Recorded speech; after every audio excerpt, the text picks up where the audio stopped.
Chapter 164. At this time, Tim was still lying on the ground and his face was flushed red with embarrassment. He could not control his own body or reflexes, and he really felt like dying right then. Gary waved his hand and Tim lost all of his strength and he collapsed to the ground immediately. He felt extremely ashamed of himself at this time. "Well, so are you finally convinced now, Mr. David?" Hazel asked as he laughed. Tim gritted his teeth and blood oozed out of his gums as he murmured bitterly, "Fine, you win. You win." When Tim finally lowered his head as he was utterly defeated, the whole courtyard was silent as no one dared to say anything anymore. After that, Gary turned his head to look at Alex before he said, "So, you snatched the valuable clam that I wanted to buy at the auction the other day.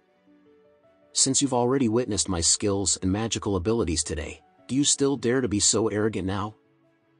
Alex shrugged before he said, "Just 2 simple strokes and you really think that you can't be defeated?" At this time, Faria hurriedly pulled Alex aside before she said in a low voice, "Mr. Anderson, do not go against him at this time. Mr. Depp does have some skills and abilities.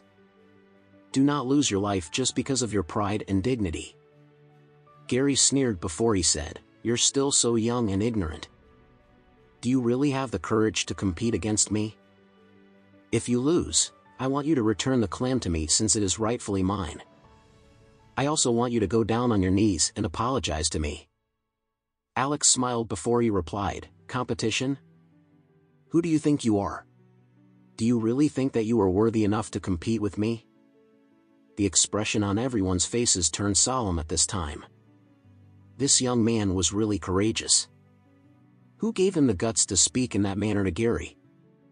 Was he really tired of living? At this time, there was dead silence in the courtyard. Faria was also so shocked that she stood up immediately. She knew that things would definitely get out of hand because of Alex's words. Gary was even angrier after listening to Alex's words. Therefore, he walked towards Alex before he said, "I've already met many different types of people in my life, but none of them are like you. You seem to be deliberately courting death." Alex smiled again before he said, "And who are you to decide who lives and dies? Whatever you decide is not necessarily going to happen." The look on Gary's face was as cold as ice as he glared at Alex. At this time, a group of people suddenly rushed in through the door in an aggressive manner. The men were led by their leader, Watson. As soon as Watson saw Alex, he yelled at him immediately, "Alex! You are a liar and a swindler.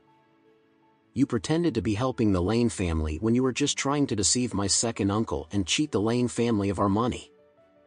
You used the Lane family's money to buy the treasures that you like at the auction, but fortunately for us, Mr. Depp saw right through your deceit. Hand over the money that you owe the Lane family now or I will not spare your life today." As soon as he finished his sentence, Matthew and Daisy walked through the door. Matthew felt very embarrassed after listening to Watson's words, but it was too late to stop him. Alex glanced at Matthew but he did not say anything at all. However, his glance made Matthew feel uneasy and he hit Watson on the head before he tried to explain the situation to Alex. "Mr. Anderson, so this is what happened."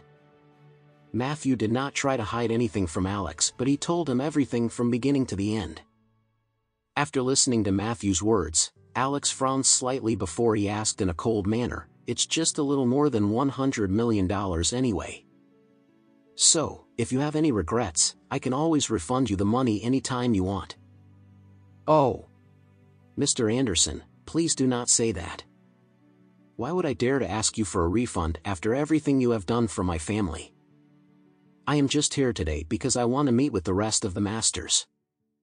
Matthew could not decide whether Alex was really a very skilled and capable person or whether he was just a fool.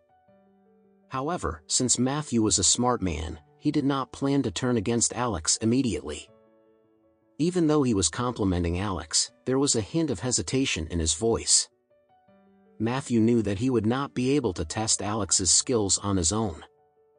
Therefore, he planned on using Gary to do it on his behalf. If Alex could be easily defeated by Gary, then he would not treat him so politely anymore. He would definitely force him to return all the money that he spent on his purchases, with interests included. Therefore, he told Alex and the rest of the masters, "Then, I will not disturb and interfere in the situation right now. We will discuss this matter later. You guys should continue whatever you're doing. And deal with the important things at hand first." Watson wanted to say something, but he did not dare to do so because Matthew was glaring fiercely at him. When Gary saw this, he smiled at Matthew before he said, "Mr. Lane, you came at the right time. I know how the Lane family has been dealing with a lot of problems lately. I also understand that Alex had tried to use some talisman to help you to deal with your problem. Today, I will compete with Alex to see which one of us can come up with the best solution to help the Lane family get rid of the evil spirit that is latching onto your family. Alex, if you do not dare to accept my challenge, then I will make sure that I do everything in my capacity to destroy you in the future." Alex frowned before he replied, "Since you want to die so badly, then I will grant you your wish.